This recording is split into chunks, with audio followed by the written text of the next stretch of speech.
Everyone expects leaders to know the future, especially those of us involved in the marketplace. People believe that somehow we know what's coming. That would be great. Unfortunately, it's not very easy to do. And the good news is you don't have to be able to see the future to be prepared for the future. And that really is the key. Leaders need to put together good strategies so that you're prepared for whatever outcomes come your way. Then you need to build plans around those strategies. And then the key is in execution of how you do it.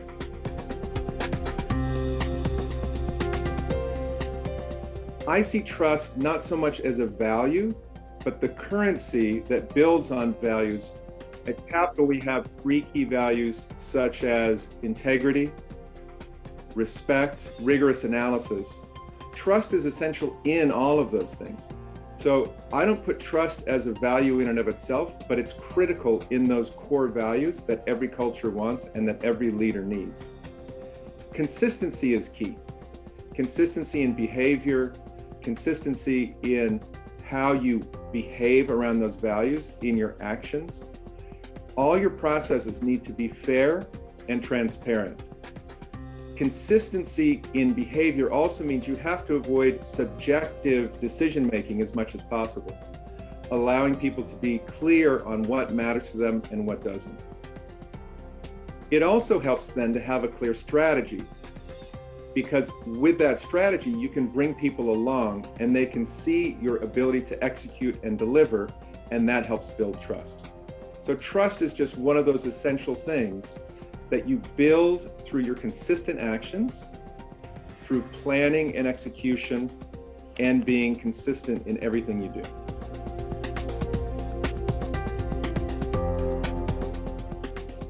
So the markets matter to business resilience because we have seen over the last 20 months the strengths and the weaknesses of all of our systems, from governments to our own families. The markets are windows into sentiment. They are windows into how people feel about things. They show confidence or lack of confidence.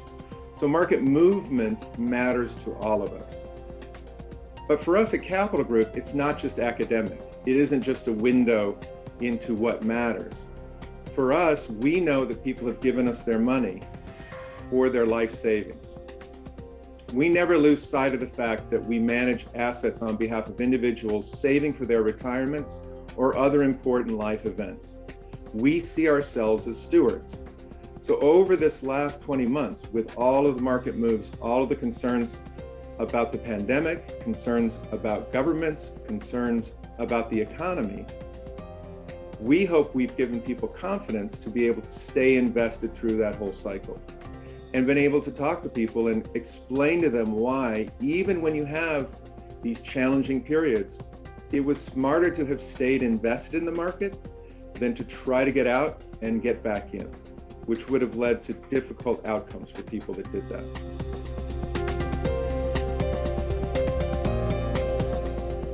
We recently finished a strategic planning exercise, and we shifted our thinking around data and technology as a service to instead being an integrated part of what we do to enhance our competitive advantages. What that means, though, is you have to design a hybrid management structure. Your technology team needs to be embedded in your business and understand how that business works, and it needs to report to its own technology management lines, because only technologists can really understand how to evaluate and drive the progress. So that matrix structure, or that hybrid management structure, is challenging, but every company needs to understand that they need to have that dual structure and figure out how to bring it together.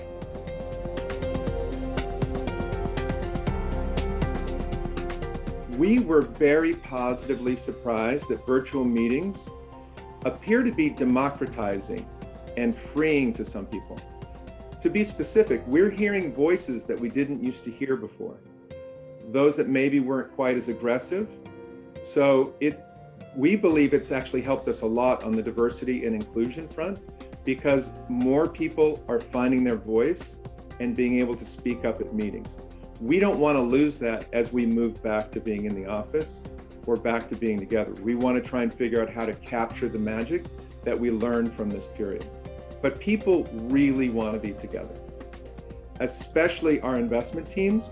And they really enjoy being together, and they learn from each other, and they know those special ideas happen from the chance conversation, not from the structured conversation. We learned early that a central team can't solve all the problems and predict what's going to happen in the future. So what we've been doing is trying to delegate responsibility on reimagining the workplace to local teams in different offices and create different experiments and seeing how it works. So we've had retreats, people getting together, even if they're on different teams, just so they get to see each other in safe outside settings. We've had people travel together and go through multiple weeks of quarantine just to see how all of that works. We're trying lots of different ways to see how to reconnect and keep the value of what we learned during the pandemic, that democratizing structure that we saw, but also make sure that we get the magic of being together and working together.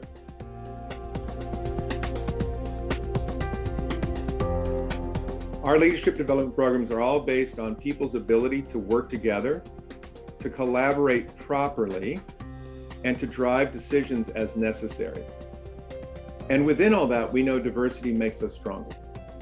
So it isn't just about one way to do things, but it is always about finding those connections and helping people develop them.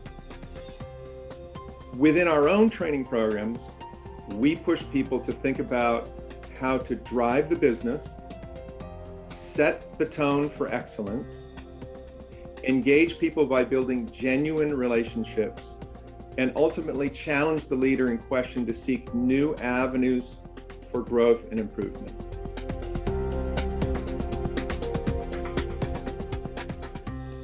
We also think that it is our leaders' responsibility to create that and sustain that diverse, inclusive environment.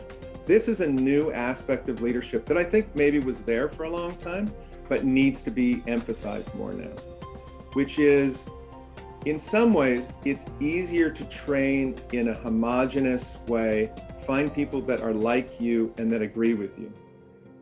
But we know that we're all better when we bring different voices into the room. If I said to you, a leadership team is always going to agree with everything you say, you would automatically reject that as a structure. So you know it's good to have dissenting voices in the room, but we seem to have felt that that can only go so far. We need to push ourselves further. We need to find ways to be more inclusive and bring more voices into the room, and do that again with genuine connections.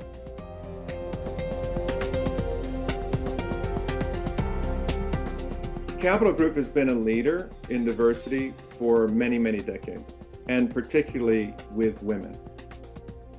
We're fortunate in that regard, and we've learned a lot from it. Right now, we're a majority woman workforce, and more than 35% of our leaders are women. But that statistic in and of itself tells you that we're not where we need to be, and we need to be better. We made a concerted effort several years ago to focus on gender as the key way we could learn about and improve diversity and inclusion. Our key finding was that there is no silver bullet. There is no one or two big things that you do and then it gets fixed. It's why it has been so hard for us to make improvements, even as a leader, for the last many decades. Instead, it's dozens of little things that all need to be executed simultaneously. That is doable, but as you can imagine, it's much more challenging.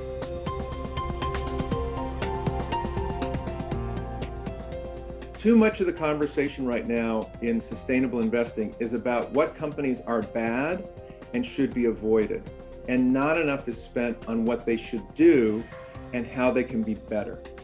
I think the world is always going to be a better place when people are trying to move in the right direction, as opposed to simply being punished for getting something wrong. We have this fully integrated process where we're looking at those companies that are doing the right things. And as long-term investors, Companies that do the right things tend to be more strategic, tend to be better governed, and tend to be better investments over time. So the two rivers flow together in a very healthy way. Last year, our 400 investment professionals conducted more than 20,000 meetings with company management. In those meetings now, they are regularly asking questions about those companies' ESG plans and learning from them. So you can see why active managers like the Capital Group will be the drivers of this type of sustainable thinking going forward.